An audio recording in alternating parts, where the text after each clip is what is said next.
नमस्ते बच्चों। बाल गोविंद भगत पाठ में अभी तक हमने पढ़ा कि किस तरह से भगत जी एक गृहस्थ होते हुए भी संत का सा जीवन व्यतीत करते थे। और सबसे ज़्यादा उनकी जो प्रभावित करने वाली बात थी, उनका गायन अलग अलग ऋतुओं में, अलग अलग मौसमों में वो जो गीत गाते थे, कबीर के पद गाते थे, सभी लोगों को मानो सम्मोहित कर लेते थे। और सब लोग उनके उस गान में कहीं न किसी तरह से शामिल हो जाते थे। खेतों पे हो या उसके बाद फागुन की ऋतु में हो, तो हमेशा ही उनका भजन गायन का कार्यक्रम चलता था। तो अब लेखक बता रहे हैं कि गर्मियों में जो उनके गायन की तन्मयता, आनंद और मस्ती थी, वो और भी अधिक बढ़ जाया करती थी। देखिए क्या कहते हैं, गर्मियों में उनकी संझा कितनी उमस भरी शाम को न शीतल करती, अर्थात कि कितनी भी उमस भरी शाम हो, उसको उनके गायन के द्वारा वो क्या हो जाती थी, शीतलता देने वाली हो जाती थी। उस आनंद में सब लोग, उनके गायन के आनंद में सब लोग भूल जाते थे कि गर्मी भी है, शीतलता मानो उनके भजन की वहाँ पर आ जाती थी। अपने घर के आंगन में आसन जमा बैठते, गांव के उनके कुछ प्रेमी भी जुट जाते, तो अपने घर के आंगन में गर्मियों में वो गाया करते थे। और लोग भी जो उनके प्रेमी जन थे, स्नेही जन थे, वो भी आ जाते। और अनेक लोग क्या ले आते थे अपने अपने घरों से, खंजड़ियाँ और करताल भी ले आते थे। खंजड़ी मैंने बताया आपको, ढपली की तरह का एक वाद्य यंत्र होता है, और करताल भी हाथ से बजने वाला वाद्य यंत्र होता है। और उसके बाद जो शुरू होता था, देखिए कार्यक्रम, एक पद बाल गोविंद भगत गाते और उसी पद को फिर सारे उनके जितने भी प्रेमी मंडली में सम्मिलित लोग थे उसे दोहराते और तिहराते, दोबारा गाते, फिर तीसरी बार गाते, इस तरह से गाते रहते थे।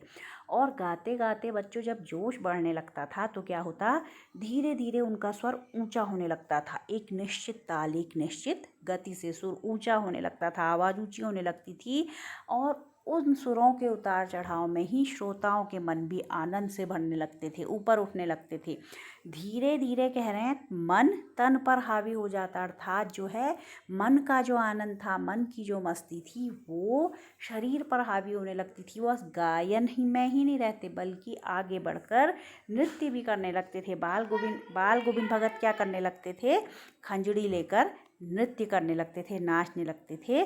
और सारा आंगन, जब बाल गोविंद भगत ही नृत्य करने लगे तो सारे आंगन में और भक्तगण भी क्या करने लगते थे, नृत्य करने लगते थे। इस तरह से सारा आंगन नृत्य और संगीत से ओतप्रोत हो जाता था, भर जाता था। ओतप्रोत होना मतलब सब जगह नृत्य और संगीत का, भजन का भक्तिमय माहौल वहाँ पर दिखने लगता था। अब देखिए, ये तो सामान्य दिनों में वो गाया करते थे, सामान्य समय में इस तरह से उनके गायन का कार्यक्रम चलता था।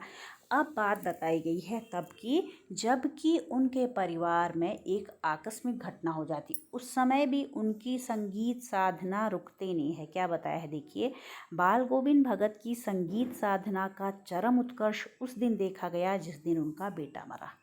तो उनका एक बेटा था और उसकी मृत्यु हो जाती है। अब बता रहे लेखक उसके बारे में, इकलौता बेटा था, वह कुछ सुस्त और बूढ़ा सा था, किंतु इसी कारण बाल गोविंद भगत उसे और भी मानते। उनका एक ही बेटा था, लेकिन शारीरिक रूप से थोड़ा सा वो कमज़ोर था, इसीलिए बाल गोविंद भगत उसको और भी ज़्यादा उसकी देखभाल करते, और भी ज़्यादा उसे मानते। क्योंकि उनका मानना क्या था कि ऐसे लोगों पर ही ज़्यादा नज़र रखनी चाहिए या ज़्यादा उन्हें प्यार देना चाहिए, क्योंकि वो ज़्यादा देखभाल के अधिकारी होते हैं, उन्हें ज़्यादा प्यार, ज़्यादा स्नेह की उन्हें ज़रूरत होती है।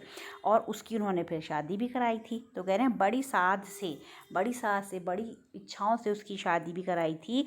तो जो उनकी बहू आई थी, पतोहू, बड़ी ही सुभग और सुशील मिली थी, बहुत अच्छी थी, विनम्र थी।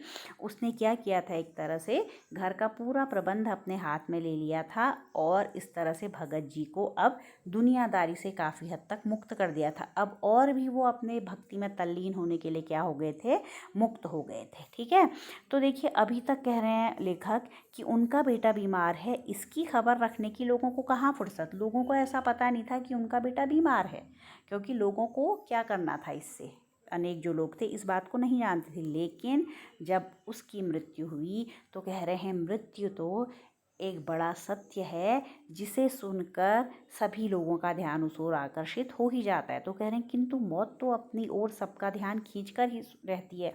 हमने सुना बाल गोविंद भगत का बेटा मर गया, कुतूहलवश उनके घर गया। लेखक कह रहे हैं, जब सुना कि उनका बेटा मर गया तो बड़े कुतूहल से मैं उनके घर गया, और वहाँ जब गया तो मैं जो दृश्य मैंने देखा, बता रहे हैं, मैं आश्चर्यचकित रह गया।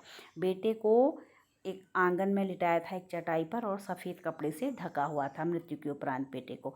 और कुछ फूल वो हमेशा ही रखते थे, तो वो कुछ फूल तोड़कर उन्होंने उसके ऊपर बिखरा दिए थे, जैसे कि शव पर बिखरा देते हैं।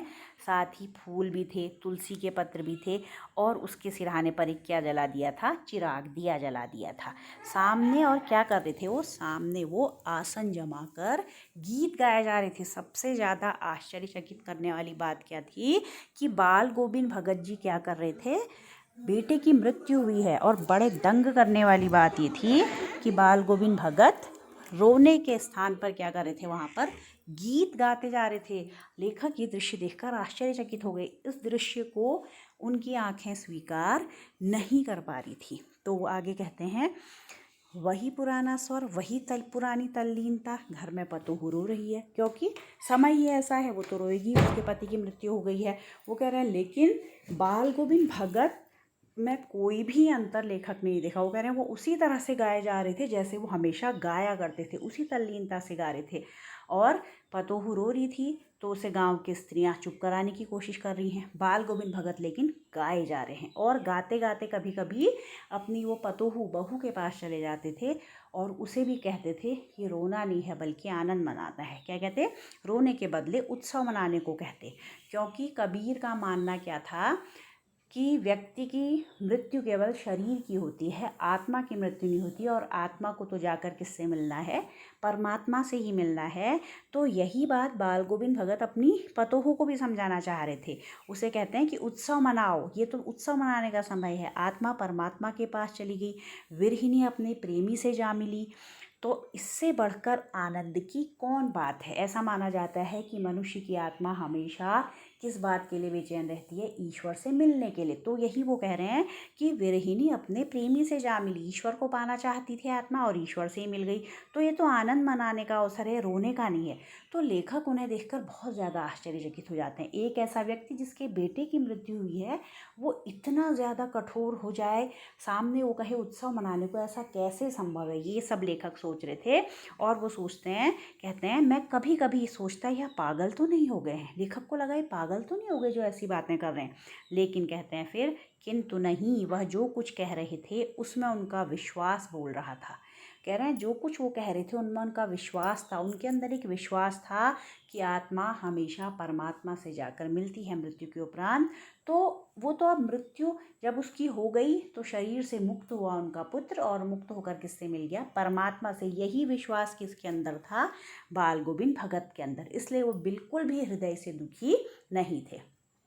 अब देखिए यहाँ पर एक रूढ़िवादिता जो चली आ रही है उसको भी उन्होंने तोड़ा कि महिलाओं के द्वारा दाह संस्कार नहीं कराया जाता है, ये जो एक अंधविश्वास है उसको उन्होंने तोड़ा। और किससे आग दिलवाई अपने बेटे की चिता को, अपनी बहू से।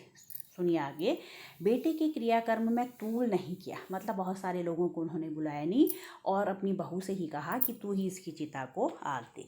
अब उसके बाद जब उसका श्राद्ध हो जाता है उनके बेटे का, तो उन्होंने क्या किया, देखो एक दूसरे उन्होंने रूढ़िवादिता को तोड़ा, अपनी बहू के भाई को बुलाया और उसे आदेश दिया कि इसकी दूसरी शादी कर देना। जबकि भारतीय समाज में पहले से ही मान्यता थी कि महिलाएं दूसरा विवाह नहीं करती थी विधवा हो जाने पर भी। और उन्हें पता था बाल गोविंद भगत जी को कि उनकी बहू की उम्र अभी बहुत कम है, तो उन्होंने कहा कि इसकी दूसरी शादी कर देना। तो पतोहू जाना नहीं चाहती है, वो कहती है मैं चली जाऊंगी तो बुढ़ापे में कौन आपके लिए भोजन बनाएगा, बीमार पड़े तो कौन एक चुल्लू पानी देगा। वो कहती है कि मैं आपके पैरों में पड़ती हूँ, मुझे आप अपने चरणों से अलग मत कीजिए। लेकिन भगत जी को पता था कि मेरे जाने के बाद इसका क्या होगा, इसका तो पूरा जीवन पड़ा है, बेटे की तो मृत्यु हो चुकी थी। तो उन्होंने क्या कहा कि अगर तुम यहाँ रहोगी तो मैं इस घर को छोड़कर चला जाऊँगा। अब जब भगत चले जाएंगे तो बहू क्या करे रहकर। तो भगत जी ने जब ये तर्क दिया, ये दलील दी, दलील मतलब तर्क, जब ये आखिरी दलील दी तो बेचारी फिर बहू रुककर क्या करती, वो अपने भाई के साथ चली जाती है। इस तरह से देखिए बाल गोविंद भगत जी ने दो रूढ़िवादिताओं का भी क्या किया है, विरोध किया है। एक ये कि महिलाएं अंतिम संस्कार नहीं कर सकती, और दूसरा ये कि महिलाओं का पुनर्विवाह नहीं होना है। ये दो मान्यताएं उन्हें तोड़कर समाज को एक नया संदेश देने का कार्य भी उन्होंने किया। अब आगे लेखक बात बता रहे हैं उनकी मृत्यु की। बाल गोविंद भगत की मौत उन्हीं के अनुरूप हुई। हर वर्ष गंगा स्नान करने जाते, स्नान पर उतनी आस्था नहीं रखते जितना संत समागम और लोक दर्शन पर। कह रहे हैं कि वो हर वर्ष उनकी आदत थी, ये उनके व्यवहार में शामिल था कि वो गंगा जाते थे स्नान करने के लिए, और स्नान से उनका मतलब वहाँ पर नहाकर आ जाना ये नहीं था, बल्कि उन्हें किस बात का आनंद मिलता था वहाँ जाकर कि संत लोग मिल जाते थे, कुछ सज्जन लोगों से मिलने का मौका मिल जाता है, इसलिए हर वर्ष जाते। और हमेशा वो पैदल ही जाते थे। उनके घर से 30 कोस दूर गंगा थी, लेकिन वो पैदल जाया करते थे। उनका मानना क्या था, साधु को संबल लेने का क्या हक। संबल अर्थात सहारा। वो सोचते थे मैं तो साधु हूँ, सन्यासी हूँ, मुझे संबल क्यों लेना है। अब चूंकि वो पूरी तरह से सन्यासी भी नहीं थे, तो कहते हैं और गृहस्थ किसी से भिक्षा क्यों मांगे। और वो खुद को गृहस्थ भी मानते थे, तो कहते हैं मैं तो गृहस्थ भी हूँ, मैं भिक्षा क्यों लूँ। तो किसी भी तरह से वो अपने आत्मसम्मान को मतलब कम नहीं करना चाहते थे। न किसी से सहारा लेते थे, न किसी से भिक्षा लेते थे।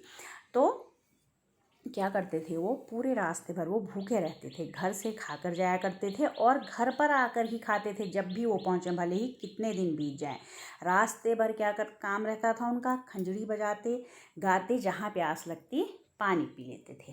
तो इतना 30 कोस दूर जाना फिर वापस आना, उन्हें इस काम में 4-5 दिन का समय लग जाता था। और इतने लंबे उपवास में भी उसी मस्ती उसी आनंद में रहते थे। परंतु अब क्या था, शरीर भी उनका धीरे धीरे जर्जर होने लगा था, बुढ़ापा आ गया था। इतने उपवास सहन करना और इतनी लंबी यात्राओं को सहन कर पाना अब शरीर के वश में नहीं था। यद्यपि उनका मन इस सब उसको सहन कर रहा था, परंतु उनके शरीर के वश में ये नहीं था। तो वो इस बार जब गए, कहते हैं जिस साल उनकी मृत्यु हुई, इस बार वो कुछ ढीले से थे, इस बार उनकी तबीयत कुछ ठीक नहीं थी। जब वो गंगा स्नान से आए तो खाने पीने के बाद थोड़ा बहुत कुछ खाया उन्होंने, लेकिन उनकी तबीयत ठीक नहीं हुई। लेकिन अपने नियम, जो भी उनके नियम थे वो छोड़ते नहीं थे। नियम व्रत कुछ भी नहीं छोड़ते थे। दोनों समय गाना गाना है, भगवान का भजन करना है, स्नान ध्यान करना है, खेती बाड़ी भी करनी है। तो ऐसा होते अब दिन दिन छीजने लगे अर्थात कमज़ोर होने लगे थे। तो जिस दिन उनकी मृत्यु हुई उस दिन भी वो पूरी तरह से सक्रिय थे। उन्होंने शाम को गीत गाए, लेकिन गीतों में कैसी थी, इस समय थोड़ी कमज़ोरी थी, कह रहे हैं लेखक। ऐसा मालूम होता जैसे तागा टूट गया हो, जैसे कि तागा टूट गया है किसी माला का और माला का एक एक मोती बिखरा हुआ है स्वर में, ऐसी कमज़ोरी थी उनके। तो जब रात की ये बात थी, शाम को लोगों ने गीत सुना। जब सुबह हुई तो लोगों ने गीत नहीं सुना, क्योंकि जब उनके गीत लोग सुनते थे तो वो समझ जाते थे कि बाल गोविंद भगत अभी ठीक है।